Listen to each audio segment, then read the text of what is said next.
تبارك الذي نزل الفرقان على عبده ليكون للعالمين نذيرا۔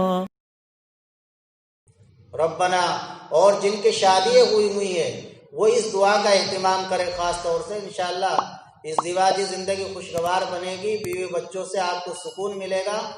آج ہم یہ دعا نہیں کرتے، اس کو کرنی چاہیے ہر شادی شدہ کو۔ ربنا هب لنا من ازواجنا وذرياتنا قرۃ اعین واجعلنا للمتقین اماما۔ کتنی پیاری دعا ہے، 19ویں پارے میں قرآن کریم کی۔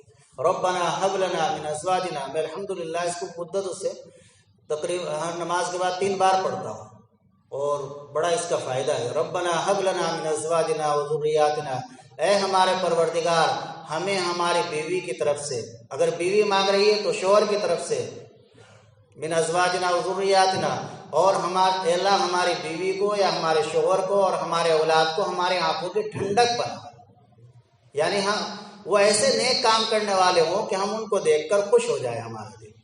وجعلنا للمتقین اماما، اور اے اللہ ہمیں متقین کا امام بنا، پرہیزگار بنا۔ تو بیوی پڑھے گی انشاءاللہ اس کو شوہر کی طرف سے، اولاد کی طرف سے سکون ملے گا، بے چینی، اولاد نافرمان نہیں ہوگی، اولاد فرما بردار بنے گی، بیوی فرما بردار بنے گی۔ بیوی پڑھے گی تو شوہر فرما بردار ہوگا، اولاد فرما بردار ہوگی، اور سکون کی زندگی گزرے گی۔ اللہ ہم سب کو عمل کی توفیق عطا فرمائے۔